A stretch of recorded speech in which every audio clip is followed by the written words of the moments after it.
حضور صلی اللہ علیہ وسلم کی پیدائش سے پہلے یہودی جو ہیں وہ بھی مکہ میں اللہ تعالیٰ کے گھر کا طواف کرنے کے لیے آیا کرتے تھے۔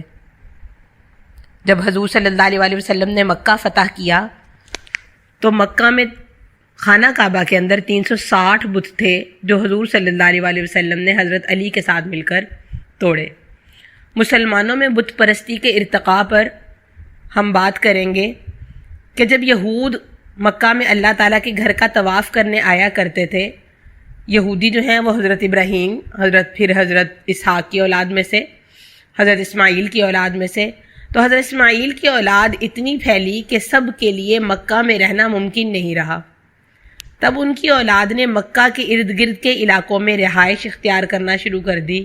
وہ جاتے ہوئے اللہ کے گھر سے تعلق بنائے رکھنے کے لیے محبت میں صفا اور مروہ سے بڑے بڑے پتھر ساتھ لے جایا کرتے تھے تاکہ مکہ سے تعلق کا علامتی احساس باقی رہے۔ اگلی نسلوں نے آہستہ آہستہ انہی پتھروں کو تراش کر اسماعیل یا ان کے بیٹوں کی شکل دینا شروع کر دی۔ مکہ سے باہر رہنے والے تمام قبائل حج کے دنوں میں اپنے اپنے قبیلے کے لوگوں پر مشتمل قافلوں کی شکل میں مکہ آتے، ہر قبیلے کا قافلہ حج کے لیے آتے ہوئے اپنے ساتھ اسماعیل یا اپنے پردادا یعنی حضرت اسماعیل کے کسی بیٹے کا بت بھی برکت کے لیے ساتھ لانے لگے۔ اگلی نسلوں میں حضرت اسماعیل کے پوتوں اور پڑ پوتوں وغیرہ کے بت بھی بننے اور قافلوں کے ہمراہ مکہ آنے لگے۔ چونکہ قبائل حج کے دنوں کے علاوہ بھی حرم پاک آتے رہتے تھے، لہٰذا ان کی سہولت کے لیے تمام قبائل کے 360 بتوں کو حرم پاک میں ہی رکھ لیا گیا۔ جس سال ہر قبیلے نے اپنا بت حرم پاک کے اندر لا رکھا، اس کے بعد توحید پرست یہود نے اللہ کے گھر کا طواف کرنا بند کر دیا۔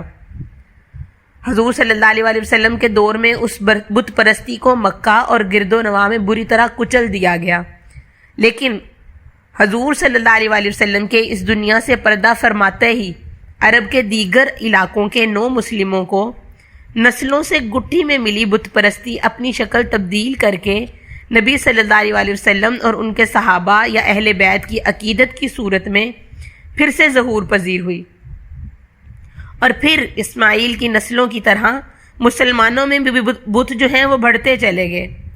نبی صلی اللہ علیہ وسلم، اہل بیت اور صحابہ کے بعد تابعین، تبع تابعین اور ائمہ کے بت بنے۔ ہر بت کا بننا ایک نئے فرقے کو جنم دیتا رہا اور یہ سلسلہ آج بھی جاری ہے۔ اسماعیل کی اولاد کی طرح کوئی کربلا کی مٹی لے آتا ہے، کوئی نبی کے جوتے کی شبیہ اپنے سینے سے چپکائے پھرتا ہے۔ ہر فرقے کے ہاں کسی نہ کسی قسم کی بت پرستی ہے۔ حقیقی اسلام کہیں کھو چکا ہے۔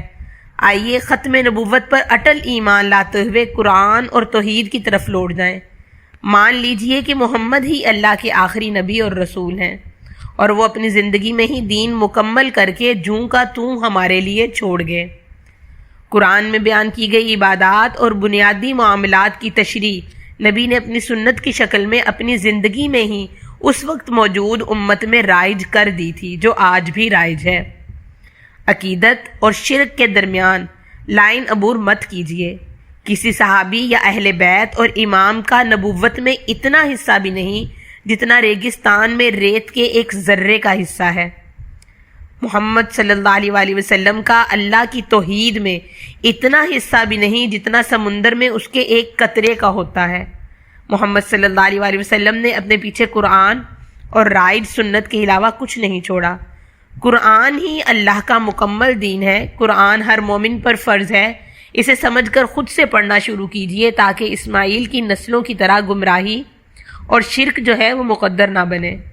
کل اللہ کے سامنے پیش ہونا ہے، وہاں ہر ایک اپنا حساب دے گا۔ کس کی مجال ہوگی کہ اللہ کے سامنے کسی مشرک کی سفارش کرے؟ ابھی سانس چل رہی ہے، یعنی مہلت باقی ہے۔ اس سے پہلے کہ سانس رکے، اللہ کے قرآن کو مکمل دین مان کر توحید کا راستہ پکڑ لیں۔ جو بات اچھی لگے برائے مہربانی اسے شیئر کیا کیجیے تاکہ نیکی کی بات پھیلانے میں آپ سب کا بھی بھرپور حصہ شامل ہو سکے۔ اللہ تعالی ہماری اس کاوش کو قبول فرمائے۔